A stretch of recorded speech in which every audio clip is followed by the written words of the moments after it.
Good morning, all of you.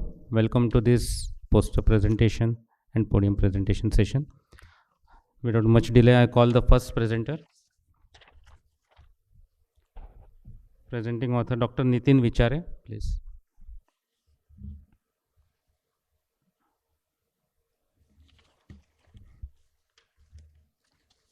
Just mark it by pencil.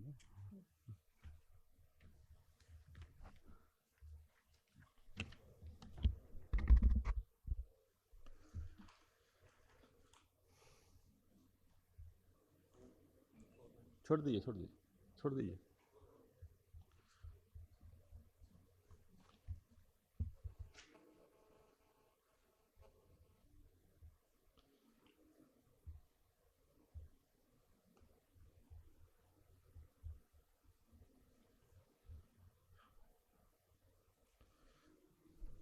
Good morning, everyone.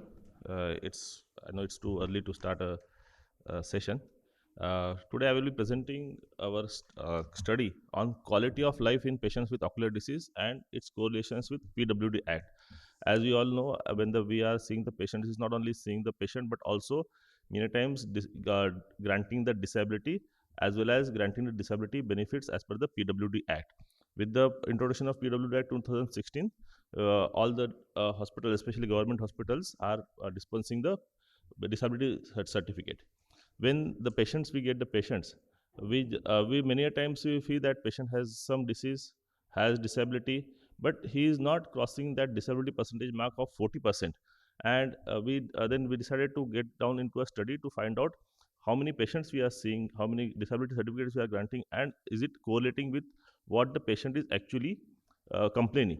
Because whenever we see a patient, we only check the BCVA, best corrective visual acuity, and the disability as per the PWD is only on BCVA and not his quality of life. Eye is not only the vision, but it is also what we call as window to the world. Loss of vision or disability in the visual acuity will not only have the visual disability, but also his lifestyle will also be compromised. So with this thought in mind, we went with ahead and planned our study. VFQ25, which is a National Eye Institute's questionnaire, is a standard questionnaire to design the vision-related quality of life. So we decided to get a institutional ethics committee clearance, and we decided to get the percentage of disability which we are giving, and vice versa the quality of life in such patients. While as I said, BCVA is the only thing which it's a single factor of consideration, and otherwise other things like pain, inability to participate in sports, or dependency, inability to drive two-wheeler or four-wheeler are all causes the mental stress and his restriction in his lifestyle. So and also we decided to stratify the outcomes on the percentage of disability what we get. So it was a cross-sectional study. Patients were 20 to 55 years of age, and those have patients with either with ocular trauma or non-traumatic ocular disease, that is OT and NTD, where with either in both the eyes with vision decreased to 624 or less were taken. Because as if you see the disability of PWD, when the both eyes are 6/18, the percentage doesn't give anything. So we came to 624 and below. So any patients with even a minor disability of 6/9 were not taken in these cases. So the patients who had a gross disability from our side, he has problems in day-to-day activities were included. So this is the VFQ25. There are questionnaires which the patient gives the answers. These are answers are then given 1, 2, 3, 4, and the as per the scoring key, it is converted into the score. And the 25 questions are randomly placed, and they are then divided into 12 different categories, with the some for pain, some for near activity and social functioning, and we get the mean score out of it. So 0 is worst and 100 is good, so that he has no disability in vision. This is the PWD Act, everybody knows. So what was the result? The total, we got 88 participants with the mean age of 40 years.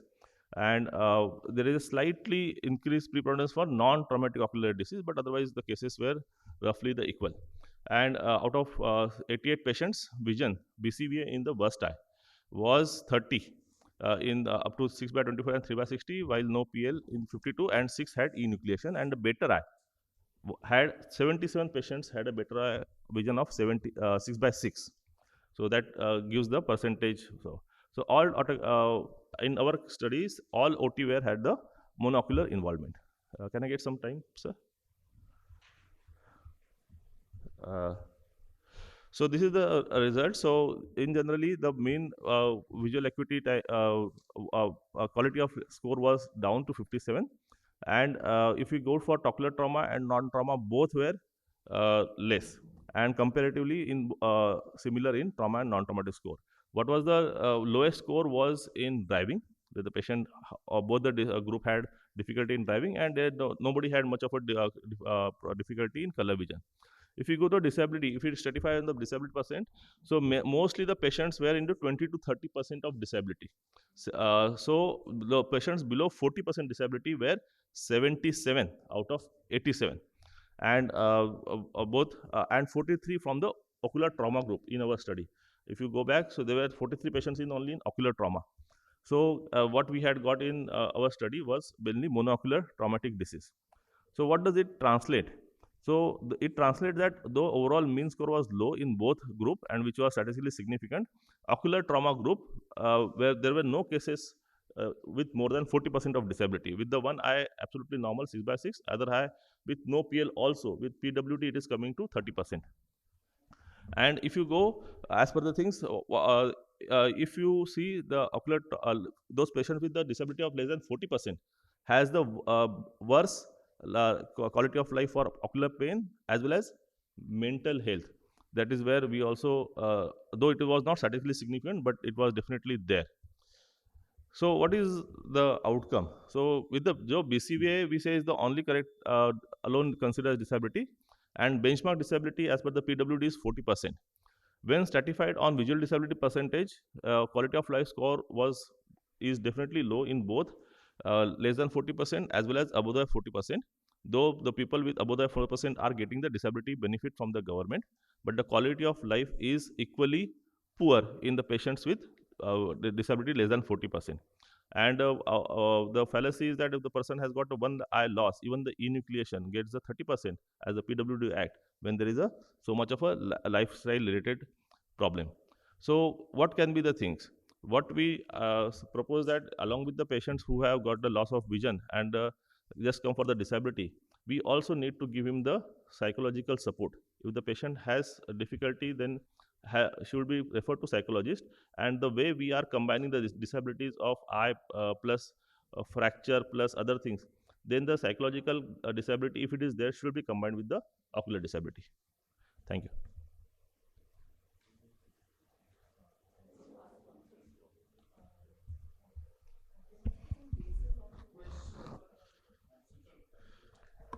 Yeah. Yes, ma'am. See, there's some reason as to why only visual fields and visual, vision was taken into consideration. So that's because it is reproducible and it is standardized. Yes. So are these questionnaires, standardized so this can be applicable to all situations? Yes, these questions are standardized. This is the standardized 25 that is the VFQ questionnaire. And the studies have been done to apply this questionnaire for the quality of life for other diseases like glaucoma and other thing. We wanted to apply this questionnaire for the PWD Act and the disability we are giving. The BCVA, what we are saying is the only reproducible thing in a disability certificate which can be added. That is not being denied, but the things when the person comes with the loss of eye, when we just say you will be having 30%, such patients should be given the added benefit to have a psychological counseling for his integration into the society. Yeah, no, that's what the only thing is, the difficulty to standardize and reproducible. Vision and fields are standardized and reproducible, but the thing about question is it is purely subjective. How much a person is affected because of in that case, if the ophthalmologist finds that his quality of life is poor, he doesn't have to give the percentage disability in quality of life. He can refer it to the psychologist, who can then assess whether how much difficulty he has and does he have any psychological now post-traumatic psychological disorder is well recognized. So loss of eye is also a post-traumatic psychological disorder. And if you see the mental health of a patient of a ocular trauma is definitely low than the person who has a long-standing glaucoma. Loss of eye is definitely a disfiguring factor and is placed on his mind more. So such cases should have a psychological counseling. Fine.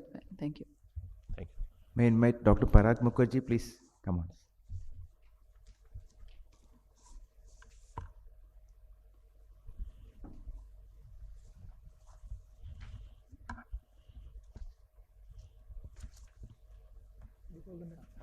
The next speaker is Sheila Devi Sethu. She'll be presenting prevalence of refractive errors among school-going children in a multi-state study in India.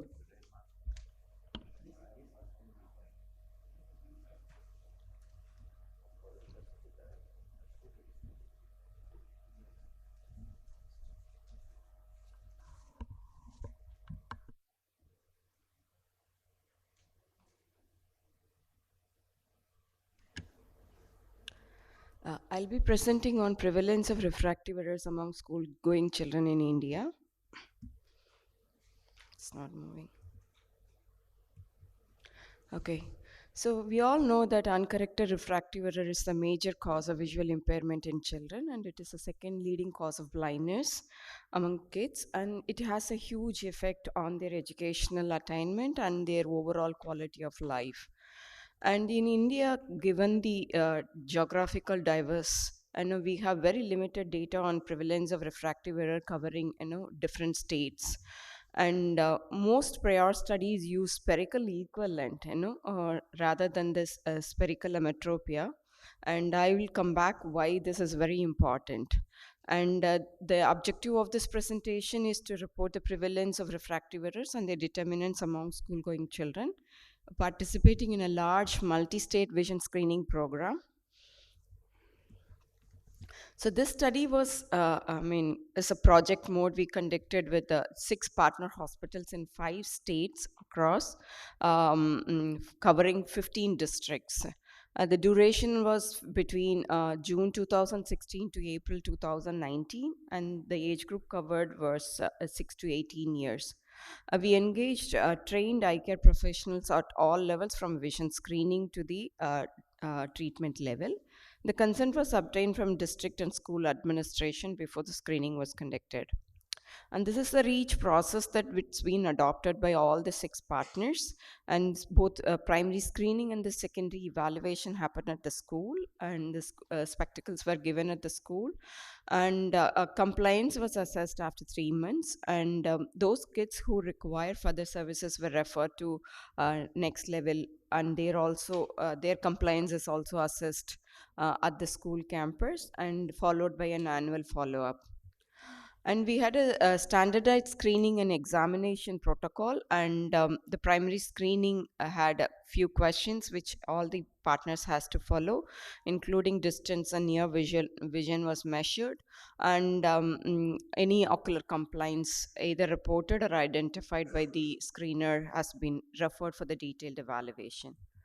So the definition that we used to report this prevalence was myopia was considered as less than minus 0.5 diopters, hyperopia more than and equal to 1 diopter, astigmatism more than 0.5 diopters, anisometropia a difference of more than 1 diopter. When we say refractive error, we included myopia and hyperopia, and we are presenting only the right eye, and we found a high correlation between both right and left eye. And the results, we have covered over 10,300 schools in all these 5 different states, and majority of them were government schools located in rural areas, and the mean age of the children was 11.5 years. So overall, we have there was 22 lakh children, 2.24 million children were enrolled in this 10,000 and odd schools, and we completed around 90% of them have been covered a primary screening. Over 2.2 million children were covered, and we identified roughly around 8% of the children required a detailed evaluation, and out of which around 78%, which is 1,37,148 children completed detailed evaluation. We dispensed around 79,400 spectacle among these kids. So when we look at the prevalence, as I said, like we looked at it in two different ways. One is usually it's presented in a mean spherical equivalent. If you go by spherical equivalent, the myopia overall prevalence was 3%. The hyperopia was 0.53%.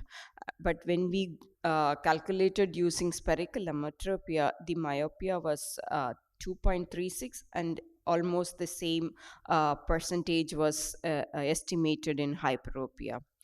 So the prevalence, both more studies, they report only the prevalence based on better eye, but in children, every eye is important, so we try to present both better and worse eyes. We found there is a significant difference in the prevalence if we consider by better and worse eyes.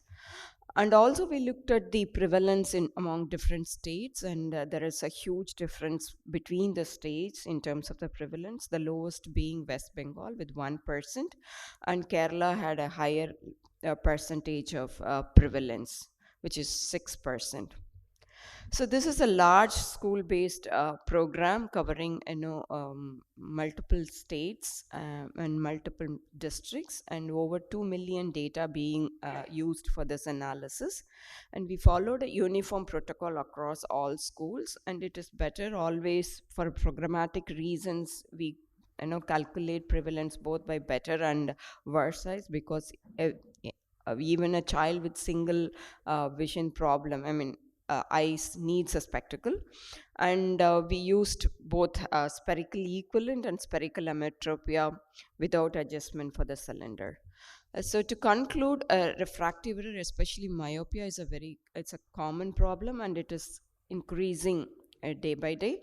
And we looked at the association, what could be the difference in the prevalence in the different states, and there is a strong association with the increased adult literacy levels. So as the literacy level rises in India, there is a further increase in childhood myopia is expected. And we have published this paper in the British Journal of Ophthalmology. Please refer for more details. And we acknowledge the support of REACH Research Group members and Kata Fund for Development and Santon for their financial support. Thank you.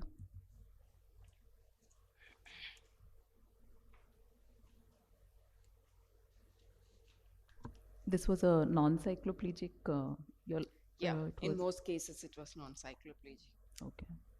So your myopia, and you would probably be overestimating your myopia and. But then we had some age criteria. Younger kids were referred. Okay. But cycloplegic refraction was not possible in all cases. Okay. That's a limitation. Yeah. How the prevalence in the different state was calculated? Sorry? How was the prevalence in comparison for the different states? You said West Bengal was lowest and Tamil Nadu was highest. Because we collected data in all these states. Do we have Dr. Mihir Paranjpe? Yeah, he'll be presenting on to assess. This is a study we did to assess the knowledge, attitude, and practice in pediatric visual problems of parents. As we all know, pediatric visual problems, if left untreated, would likely to result in irreversible loss of vision. The prevalence of blindness is 0.7%, 0.7 in 1,000. Even though this is low as compared to adults, it causes more years of disabilities in the patient. So age is the main factor in pediatric ophthalmology. So sooner the better. The sooner we know the cause, better will be the rehabilitation for the patient. So the pediatric eye care in India depends upon the tertiary eye care hospitals and government and non-government screening programs. But they depend upon the parents' knowledge, parents' education, parents' economic and socio-economic strata. So the main aim of our study is to determine knowledge, attitude, and practice adopted by the parents in these common eye problems in children. So it's a cross-sectional descriptive study of children in age group between 0 to 15 years, which came under the SPECS project. SPECS project is a systemic pediatric eye care through sibling screening strategies in southern part of India. So the questionnaires were given to the parents and they were interviewed through coordinator in their mother tongue. The first part of questions regarding demographic and parents' economic and educational status. The second part was to assess knowledge, awareness, and their attitude towards pediatric eye diseases. So 5 questions were asked regarding knowledge and practice. 8 questions were asked regarding attitude, and the score eventually was classified into excellent, good, poor, and very poor category. The data was statistically analyzed and the p-value of less than 0.05 was considered statistically significant. We recruited overall 200 patients. This is a table for result in which we can see the 34.5% of the parents thought the main cause of eye problem in children is aversion to the nutritious food. The 41.5% thought the visual problems can be easily cured with the eye exercises, and only 18% were knowing the cataract and glaucoma can also exist in children. This is a table for practice which was adopted by the parents, in which 97% of the parents agrees that they will follow the doctor's advice regarding glasses, and 50.5% agrees that they engages their child with mobile or TV while they are having food. So this is a table for attitude. Coming to the results, we got 9% of the parents had good knowledge regarding these eye problems in children. About 17% had good positive attitude towards these diseases, and we got 47% had a good practice in this pediatric eye disease. In our study, 91% had poor knowledge, which was slightly higher than the studies conducted by others. The knowledge regarding disease and its symptomologies was lacking in parents in our as well as most of the studies. So we conducted, so the analysis of knowledge, attitude, and practice was done over these factors like gender, number of children, father's occupation, and parents' education, in which the analysis suggested that the level of knowledge and practice were not significant associated with these factors, but the only significant association we found with the attitude, that is positive attitude, with education of parents and father's occupation. So 97% reported that they will get glasses if prescribed, and this was this was more. Can I get some more time? Okay, it's not going from the screen over here.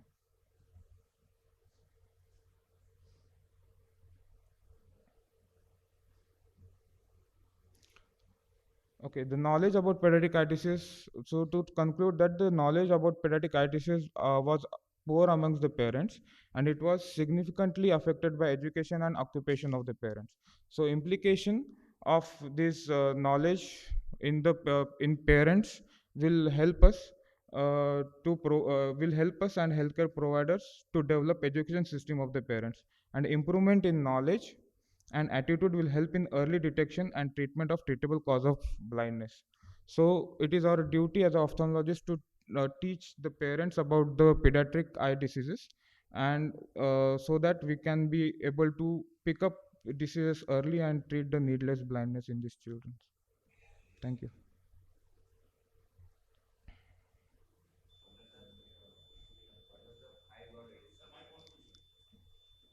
I didn't get this.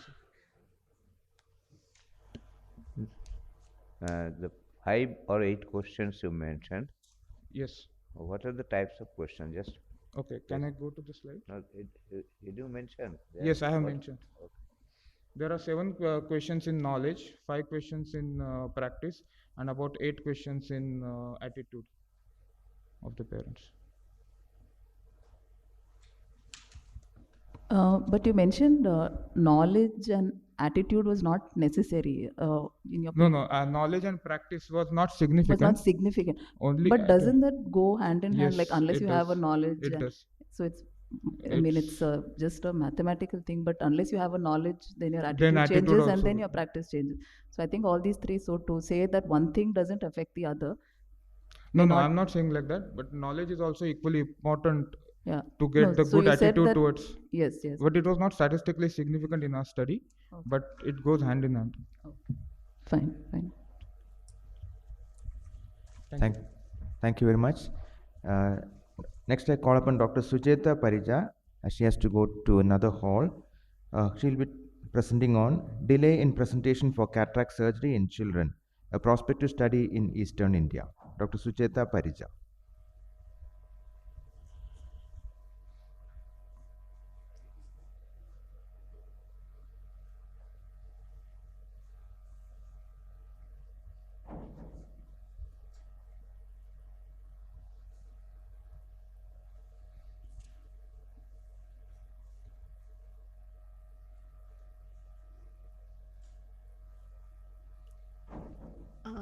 A very good morning to all of you. I'll be presenting on delay in presentation for cataract surgery in children, a prospective study in Eastern India.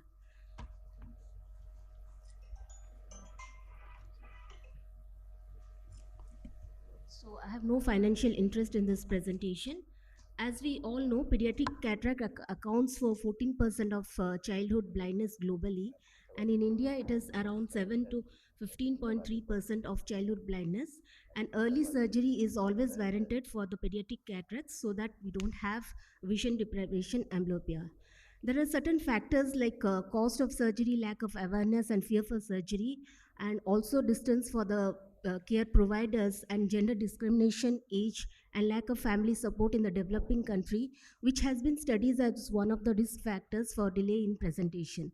So keeping in this mind, the aim of the study was to find the clinical presentation and the factors why there is a cause for delay in presentation. So the methodology, it was a cross-sectional questionnaire-based survey, which was done in May 2019 to 2022, and it was done in a tertiary care hospital, and the study population ranged from early from birth to 14 years with congenital or developmental cataract, and we had a basic survey of all the patients, those who presented to us, around 220 cases that was also identified under the RBSK program, and a prospective study was conducted on all the patients. But what happened, because of COVID, we had only few patients, and we took these patients only as our interventional group to find out what was the cause for it. So the total population was 220 out of 235 who fulfilled the questionnaire, and among them male were more than the female, with a rural population more, and the age of presentation was 7.5 with a bilateral being 62.7. But we did an in-depth study on 32 patients, those who were admitted and underwent surgery, and what we found was the age of initial presentation was around 6.86 years, but the age of presentation for surgery again was 7.45. So as you see, the average age was 7.45, and the males were more in it, and the place was more of a rural, like 73% of them. And what is important is looking at the distance of from the hospital was 250 kilometers. And what we saw is, if you see this graph, what was main thing is, when did they present first, or when did they notice first any of the complaints that was, they saw that the patients were around 5.6 years average. And when they presented to the hospital, it was around 2.86. And when they presented for surgery, they were even 7.7 years. And so there was naturally a delay of 1.8 years in the groups. So coming to the clinical presentations, most of them were around developmental cataracts, and most common was the lamellar cataract, and bilateral being more than the unilateral. So we went into the in-depth and wanted to find out what was the health-seeking behavior of the caretakers, and what we saw is most of them did not think that it was something of an unlucky sign or anything to think that it is a matter of urgency. And most commonly, the 60% more said that there was no one to accompany them for the surgery, and financial constraint was one of the major factors. And what also they say that it was far from the hospital where they wanted to seek.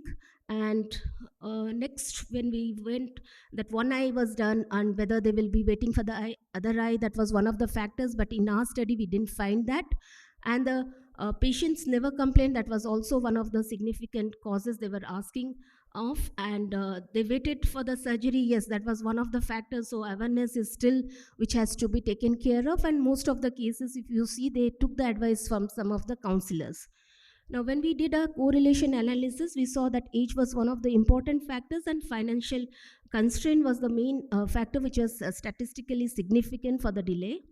So looking at the delay in presentation for childhood cataract, it still remains a significant problem in India, even though we have high quality surgical services which are available in the urban place, and the mean age of presentation was 6.86, and this was similar to the study by Sen et al, and 62% of the patients took advice from healthcare counselors, and major cause of delay was distance from the hospital, patients unaware of the child's condition, and no one to accompany, and financial constraints in our study. So time of presentation of girls to the hospital and surgery was delayed when compared to the boys. The results are similar from conducted study by Bella et al from Nepal and Shividya from India. So to conclude, late presentation of pediatric cataract still remains a concern, and major factors including distance from the hospital, no persons to accompany them, and financial constraints are one of the still causes, and efforts had still to be made. And being a populated country, we must come up with more healthcare facilities at far reach areas that can be easily accessed by all, and efforts are to be made to make the surgical services more frequent, more accessible, and some schemes to reduce their costs so that it can be taken up still early. Thank you. Yes. I have a question. So, did you also find a difference between the patients who had bilateral cataract versus unilateral cataracts? The ones who had bilateral cataract were presenting earlier than the unilateral? Yeah, that is what we found. It is that was also there, that patients, those who have, but the thing is, in our cases, the bilateral cataracts were more, because maybe unilateral cataracts, we had excluded the traumatic cataracts because they will be anyway coming. So you saw those cases I have excluded from the study. So taking into the consideration of other cases who are coming unilateral, the bilateral cases were more. So when we saw that, it did not have a significance in those way. Okay, thank you. What was the age of presentation of the unilateral cataracts? The age of presentation between unilateral cataract was 5.8. They presented a little bit earlier. So what was their complaint? Like, how did they? It was just detected. It was a routine checkup, because that which was you all RBS detect. It was not project, come so specifically no, for that. No, that was not there.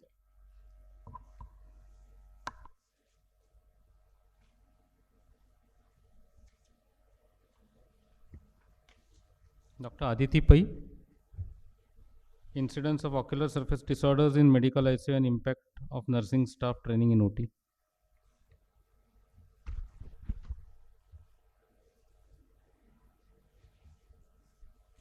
Who's presenting?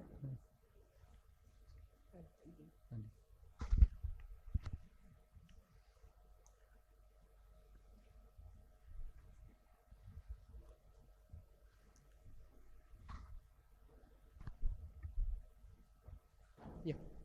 Good morning, everybody. As my wife could not make it for this conference, me as a co-author will be presenting on behalf of her. So really apologize for this. So the topic is incidence of ocular surface disorders in medical ICU and the impact of the same of the nursing staff on it.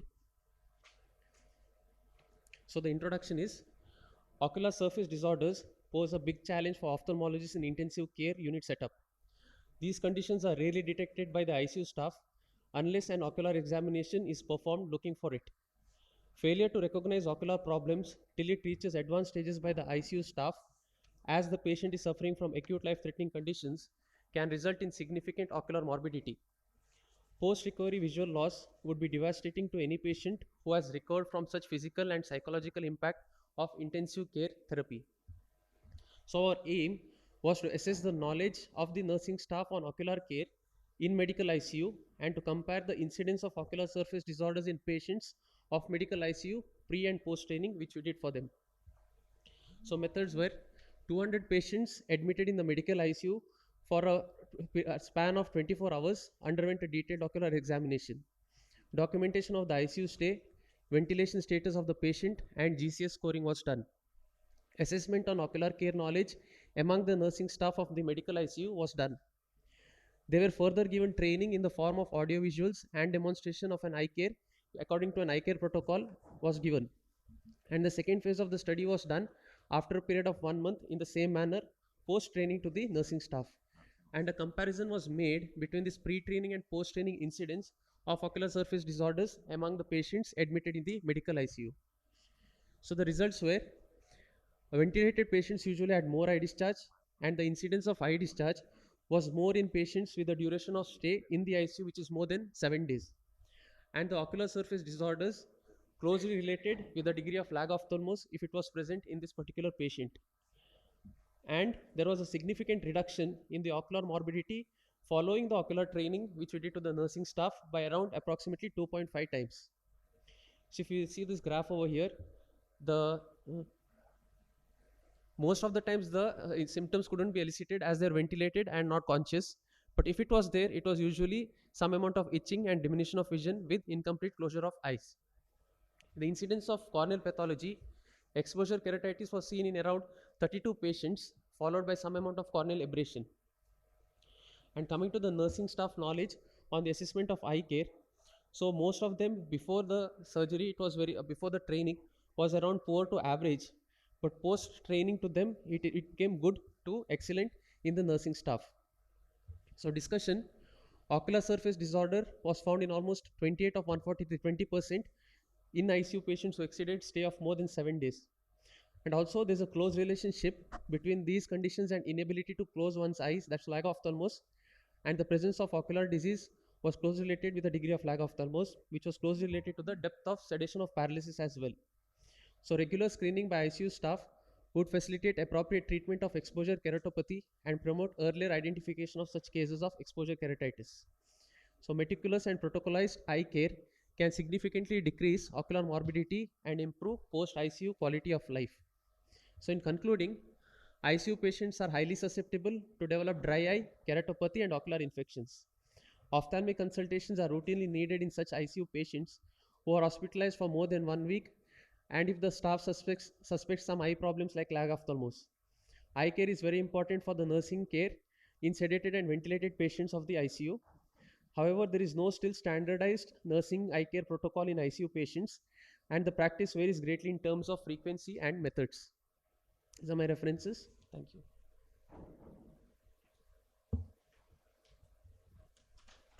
What was the training protocol of the nurses? How did you all train them?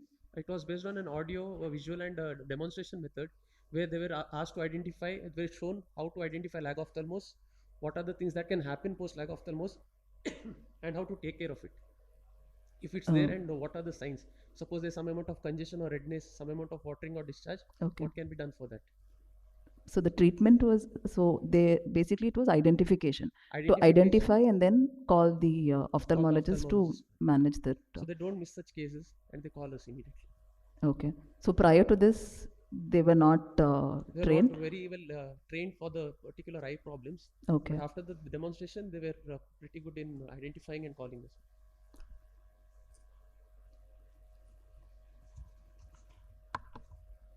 Thanks. The next speaker is Dr. Tanya. The paper is Suboptimal Visual Recovery After Cataract Surgery, a retrospective study in a tertiary eye hospital.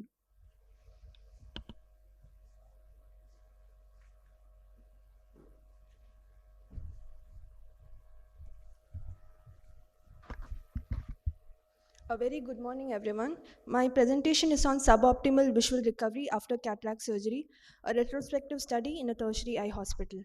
Introduction: WHO classifies postoperative visual impairment as good from 6/6 to 6/18, borderline 6/18 to 6/60, poor less than 6/60. The commonly reported risks for poor visual outcome after cataract surgery were related to age, presence of ocular comorbidities, biometry techniques, complexity of cataract surgery, and presence of intraoperative complications. Uncorrected refractive error, glaucoma, surgical complication, corneal blindness, posterior capsule opacification, posterior segment disorders, and others are the commonest cause of blindness apart from cataract. Aims and objectives. Preoperative, intraoperative, and postoperative causes leading to poor visual outcome were analyzed retrospectively in patients who underwent cataract surgery. Materials and method. 1,12,861 patients were analyzed retrospectively in electronic medical record from January 2017 to December 2019. 538 patients out of these patients had poor vision less than 6/60 postoperatively. Traumatic cataract, premium IOL, combined procedure, past history of ocular surgery, and uncooperative patients were excluded. Poor vision etiology was classified into preoperative, intraoperative, and postoperative causes. Data obtained included visual acuity preoperatively, postoperatively on day 1 and 30, slit lamp fundus examination, IOP, B scan, A scan. Results. Females had slightly more preponderance compared to male. The laterality was almost similar between both eyes. 300 patients underwent SICS, 238 patients underwent phacoemulsification.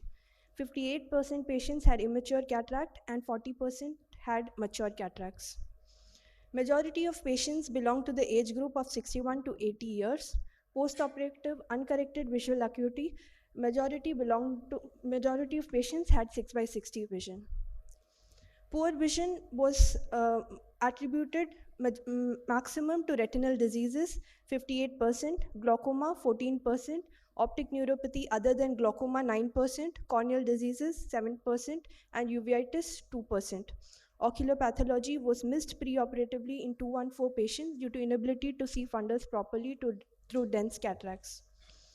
Most common cause of poor vision preoperatively was due to maculopathy, 14%. Most common cause of poor vision postoperatively was also maculopathy, 20%. 111 patients had intraoperative complications leading to poor vision. In 82 patients, IOL could not be placed. Most common intraoperative cause of poor vision was due to zonular dialysis, 69%, followed by posterior capsule rupture, 23%. Discussion. According to Abdul et al., a majority of patients who had poor vision belonged to the age group more than 70 years, which is similar to that in our study, in which majority belonged to age group more than 60 years. Cause of poor vision was maculopathy in their study, which is the same as in our study. According to Unleep et al., the astigmatism was a common cause of poor vision on follow-up visit, but it was a less common cause in our study. And according to Linfield et al., intraoperative surgical complication that led to poor vision, the percentage was 20%, which is similar to that of our study. To conclude, ocular comorbidities should be identified and expected visual outcome properly explained, counseled to the patient preoperatively. Intraoperative complications can be reduced if ocular risk factors are recognized preoperatively. These are my references. Thank you.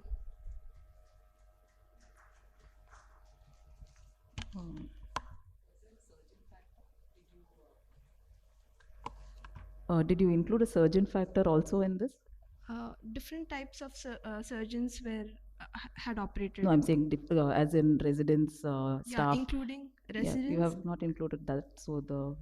It was not categorized according to surgeon. Okay. So, I mean, the intraoperative complications, so you wouldn't be able to stratify as to, depending on the learning curve as to a resident or to a staff doing the cases. So you don't have that data, right? No, that was not included in the study. Why did you exclude premium IOLs in your exclusion criteria? Sir, because we expect most of the patients, we expect that the fundus is like, we are very sure that the fundus is clear, fundus is normal, and only in those cases premium IOLs are put, and also that too senior consultants were operating on those cases, so we expect it will be good. The outcome will most probably be good. Okay, so you already had an idea that the patients had the problem of retina, like maculopathy and stuff. Like the most common cause was maculopathy in your cases. Yes, so you sir. already had this assessment of maculopathy before the cataract surgery? Sir, in some cases it was not diagnosed preoperatively. So that's why a patient was not counseled properly, and it ended up with patient being dissatisfied. Okay. They So didn't. it was post-operatively that we came to know that patient has macular disease. So you included all types of maculopathies, DME, CME, Yeah, ARMD, everything everything. combined. Yeah. So that will be an obvious cause of your decreased post-op visual outcome, right? I mean, pre-operatively itself, you know that the vision is not going to improve. Say in a mature cataract, also it's not in your hands because you cannot visualize the fundus. Pre-operatively, if the person has glaucoma or a macular degeneration, also is already known that Yeah. your visual outcome is going to be suboptimal. Yeah. Yeah. So your other factors, apart from the known factors, what was the cause? Was it intraoperative or what? Yeah, ma'am. We have classified it into pre-operative, intraoperative, and post-operative. Yeah. So, So yeah, that's what I'm saying. So with pre-operatively, you know a person is having a macular pathology, glaucoma, trauma, whatever. So Yeah, his in some visual outcome cases- is anyway going to be subnormal. yeah. So in some cases, So that cannot be a cause of your suboptimal thing because pre-operatively only you know about it. Yes, ma'am. In some cases, like in my study, about 218 cases, that pre-operative cause was not identified. So, So that it, we came to know only post-operatively. So that is because of a pre-operative, you have missed the diagnosis. Yeah. Okay, so you are emphasizing that your pre-operative workup should be more Yeah. thing. Okay. The next speaker is Dr. Rolika Bansal. She'll be presenting on the return of the brave hearts retinoblastoma after the COVID-19 pandemic.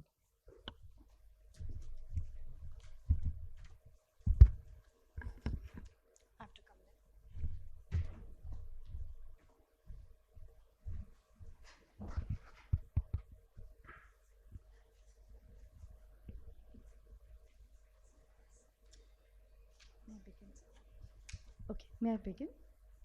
So, a very good morning to all of you. And I'll be taking you through a journey, a very difficult journey, but I must say, COVID might have gone, but the effect really has not gone. And this is the story of the return of the brave hearts of retinoblastoma after the COVID-19 pandemic. We have no financial interest, and I must thank my entire team. So we all know that COVID hit us very hard. We had travel restrictions, and yes, it affected us worldwide. And especially a smaller subset, the children got affected. They cannot be brought, they cannot come to the hospital on their own, they need to be brought. And the smaller subset was pediatric cancers, including retinoblastoma. So you can see over here the travel restrictions, the worldwide lockdown, all of this caused a major delay, and these are the pictures that I'm showing after a delay. So the patients presented now with a completely different picture as we expected or as we sent them back home the last visit. So we had to assess who were the defaulters. It is important to know what exactly is happening. These were the defaulters that we were seeing. What is the tumor activity at the time of presentation? We had to triage. We had completely different spectrum now. We had to arrange for the travel. They could, can they be seen nearby? Can we take help from the ophthalmologist locally? What were the management protocols in returning? Trust me, the international protocols were really not working. And what were the funding and government logistics? Because COVID hit everybody financially as well. And what about the psychosocial counseling and the awareness? It was a very difficult part. So we conducted a cross-sectional observational study of 476 eyes of 326 children. These are the ones on active treatment and were classified as emergent, urgent, and semi-urgent as per the quad triage method. This is a very cluttered slide, and I will be taking you through it. And that would be that they constituted to be 77% of the children being treated at our center at that time. And the mean age was 57 months, and the mean delay was 8 to 80 weeks. And trust me, 8 weeks or even 2 weeks or even 4 weeks is really not a small number. So we had patients presenting from all over the world, and that is 39% was the majority. That was from 501 to 1,000 kilometers, and mostly the patients were in upper middle class, but that really did not matter. It affected everyone. So as you can see over here, we had to make defaulter forms. The documentation was extremely important. You can see the difference. July 2020 was when the patient was supposed to come, and the patient came in April 21, and that really is a disaster. We had to call patients, we had to do access them by telephonic conversations. Patients couldn't turn up because of travel restrictions and family restrictions. We had to do real-time tracking because we had to see what is going on in the world actually about the different practices. And new protocols were being made. And the risk analysis, you can see the urgent cases were 3% and 1%. Really, really not a small number. It's a very, very high number for us. We had to see reversal. So these were the patients who were presenting after the delay. You can see the tumor has increased majorly in size. The eye is flooded with the tumor cells. And over here also you can see vitreous hemorrhage.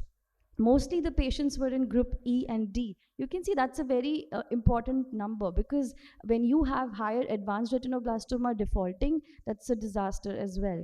And over here you can see that these were the active cases, the regressed cases, and the anophthalmic cases as well. We had to establish high-level communication with the parents. Absolutely, a new team was crafted. Understanding the reason for follow-up, we had to counsel them, provide a psychological support, and reschedule the cases. And every single day rescheduling was done. We had to issue travel letters, have regular meetings to decide about new protocols, and refer to local ophthalmologists as well. And they have been extremely helpful. You can see that chemotherapy was provided for 3 patients, and I'm thankful to the people who have helped us through the same. Could you please, yeah. So you can see over here that the tumor has increased in size. This was a peripheral tumor that the patient presented with. And the patient did not have the provision of examination under anesthesia. And the tumor increased in size majorly. So optimal testing was important also. The tailored new protocols were made up, and treatment initiation was done from a different spectrum. We had NGO support maximally, and regular counseling of defaulters was done. And as you can see over here, in Feb 2020, we have 326 patients, 0 patients in May, and 63% reverted by June 21, 81% by June 22. And this was the chaos time where 21% only could recovered, and we are still working on it. By April 23 is 94% recovery only. And vision salvage was in 47%, eye salvage 92%, and life salvage in 97%. So to conclude, it is a medical emergency affected majorly in developing nations. Telementoring helped a lot in 21% cases, and despite of tumor recurrence, we were able to achieve recovery in many. 11 children we lost to metastasis. We will be missing them, and therefore it is important to have proper arrangements even after COVID. So the 2 most important warriors in this journey were patience and time. Thank you very much.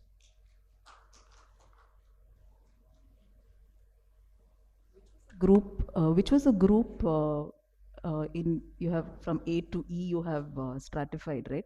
So your, which was a group which progressed maximally, like was it like a mild which became severe, or, what was that, which was a group which, like in the event of another pandemic or another lockdown, what would be your high risk group which you will be targeting now? Like what is your, Right. So, ma'am, I think your question is that which group progressed well and which one was needed Yeah, more focus. see, a pandemic, in case we have it again.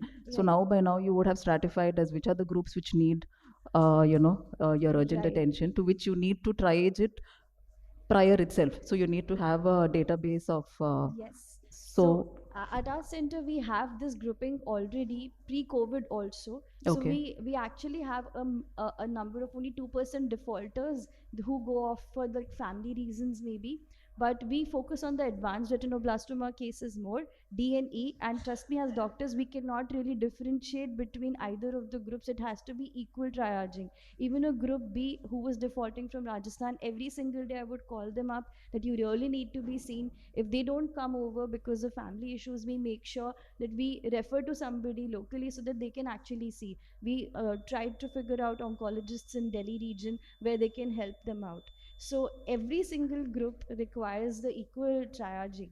But of course, the D and E are the crucial ones because they come in the emergent category. If we miss them out, we present with orbital retinoblastoma and intracranial extension, which is beyond repair. So now you, so what is your, what is your plan B now in case now, in Right. the event of it again, what steps have you all done to as in a follow up or Right. So these are the steps that, as I mentioned, Yeah. so we have a nice defaulting team. So every single day we have our counselors who will be sending us back the defaulters list. That this Okay. has become a norm now. So it was there before also, but now it's compulsory for sure. Okay. And the defaulter list is color triaged. So it is red color is for the ones who are like on active treatment not coming back. Then there is a yellow color. And the yellow color is the ones they've called, they've tried, then they've rescheduled. And the green are the ones which are now treated and taken care of. Okay. So that way, I always every day know that okay, fine, these are the red patients. Okay, so it's we'll like get an them out. ongoing process to Yes. ensure that Yes. this doesn't happen. Okay. Thank you very much. In the interest of time, we have to go ahead. Next presenter, Dr. Deepak Mishra. Presenting on an audit of cases undergoing refraction pre and post COVID period in tertiary care center.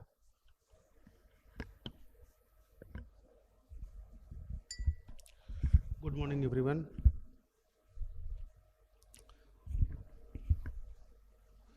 My topic is an audit of the cases which we have to find out undergoing refraction, means what are the type of various refractive errors which encountered before and after the COVID or during the COVID period.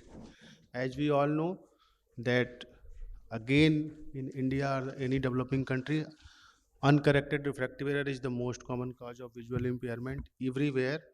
And why we are important or worry about this type of error, because there is an not only an educational but psychological developmental problems with the patients which is having a refractive error. And the patient who are having refractive error, particularly the children's, are much more important because they do not complain, and most of the time they are not knowing they are having refractive errors. So our study is to find out the changes in the pattern of the refractive error pre and post COVID era. It is a retrospective observational study. We find out the records, and same number of subjects were taken from both. From the study period, we have taken the same study period from January to June 19 and before COVID, and similarly January to June 22 after COVID.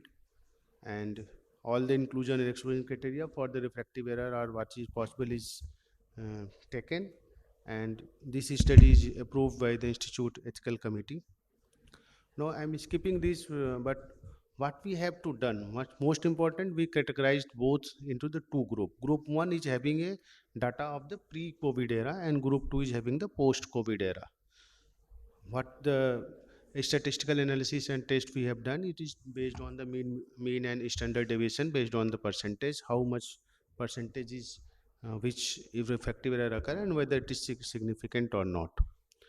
Coming to the results, we have found out that 53% of the females and 40 our study, and around 48% or 47% were male, and the age group was almost the same in both ages. And in both genders, we found out that the most predominantly affected age group is 11 to 20 years. What is the chief distribution in both eyes? Mostly the patient or the children have complaint of headache and eye ache and blurring. Usually watering is what we can say that watering, but watering in our study is not so much common.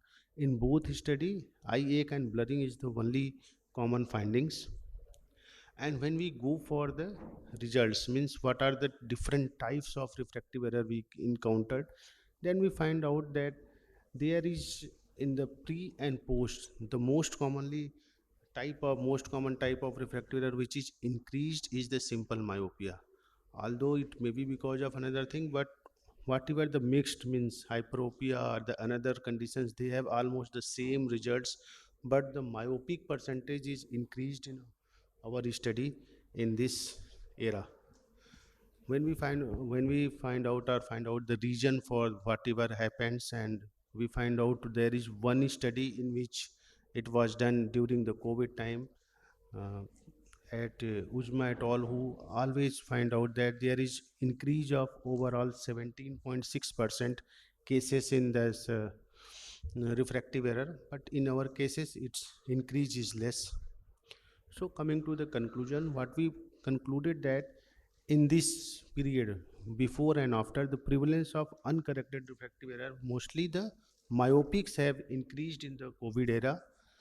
So we recommend that there should be a regular screening for the refractive error for the children's or that common age group which is not common, which have never done before that after the COVID. That maybe because of the use of excessive gadgets or whatever the things, but at least we know that whatever the children they are having, and we can say it's a large sample size, we are trying to convince the teachers and the colleges, schools that at least advise once the children after COVID to go for the refractive error checking.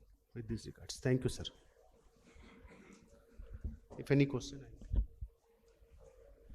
If you categorize myopia, simple myopia is one of the categories. What is the other? That is larger, sir. Now, although we didn't find any conclusive reason why only the simple myopia is reached, but that is the finding we can say. Only myopia or simple myopia should be the only myopia, because pathological myopia or other myopia, they also increased in COVID times. So sir, all are increasing. I am saying even the myopic astigmatism increased, but simple myopic percentage increased more as compared to the pathological. Only the myopic component. Because we don't know the progression of pathological myopia either before COVID or after COVID, almost same, but the percentage of simple myopia increased a lot. That is our finding. So the last speaker is Dr. Divya Jain. She'll be presenting on smartphones are a boon for visually impaired. So much to explore. Thank you, sir.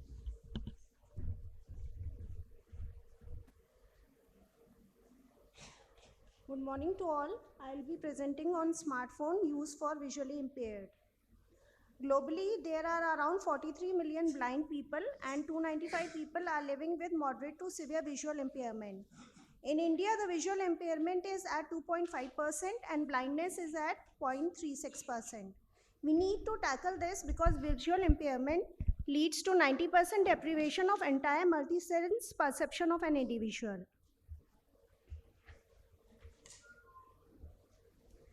Today's being a knowledge-intensive society, everything is available at the click of a button. So information access is becoming increasingly crucial for performing daily activities, engaging in education, employment, and even in leisure activities. According to the Sustainable Development Goal of WHO, visual disabilities has been included in its pledge of leaving no one behind. So the traditional assistive devices which are available like telescope and handheld magnifiers have their own drawbacks of needing to carry an additional device, social stigma associated with that, the cost of additional device, and they have a higher dropout rate. There is a lack of awareness in the society about the smartphone use for low vision patients because it's usually annotated with vision. Lack of awareness of understanding of the accessible features. There have been major development in human-computer interaction with the involvement of gestures, that is touching the smartphone, haptic and audio. So they provide a eye-free means in human smartphone interaction. So awareness needs to be increased among healthcare practitioners, teachers, caregivers, and special educators for this use of smartphone for visually impaired. The activities of a visually impaired, the daily activities for which smartphone can be used, like they can use it for shopping, for scanning the barcode, and banking. They can use it to find out what currency is that, it's a 100 rupee note or a 200 rupee note. They can be used for booking cabs like Ola, Uber can be booked. Pathfinding, various navigation apps are available nowadays which can be used for pathfinding. Khabri app is there which can be used for reading newspaper to these people, and distant learning is also possible by means of smartphone. They can set alarms for their daily activities, and they can even get object identification by means of a Seeing AI app. So they can find out where are the obstacles on their way, even in the houses. And healthcare can be delivered by telemedicine for them.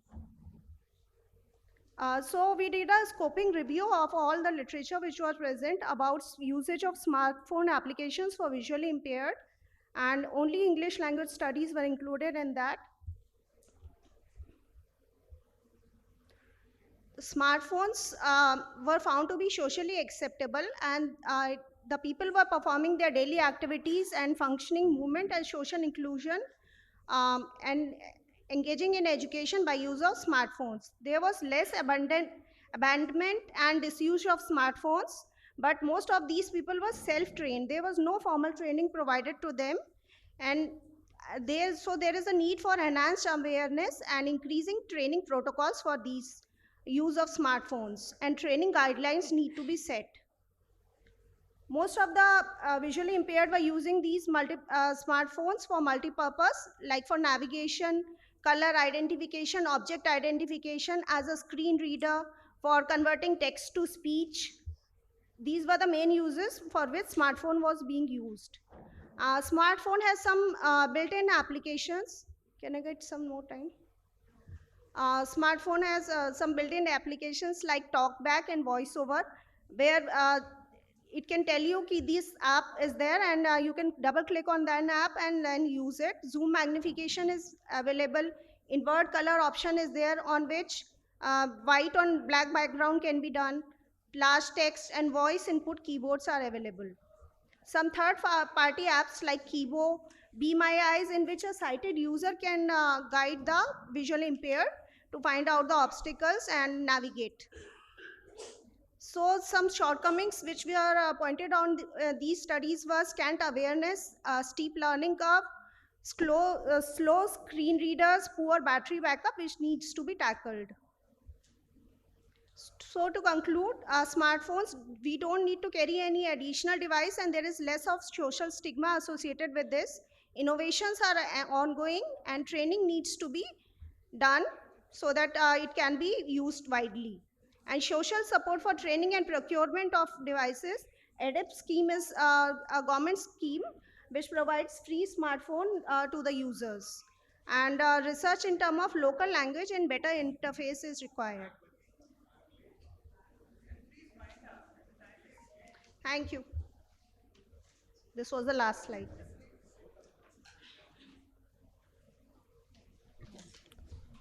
That was the last presentation.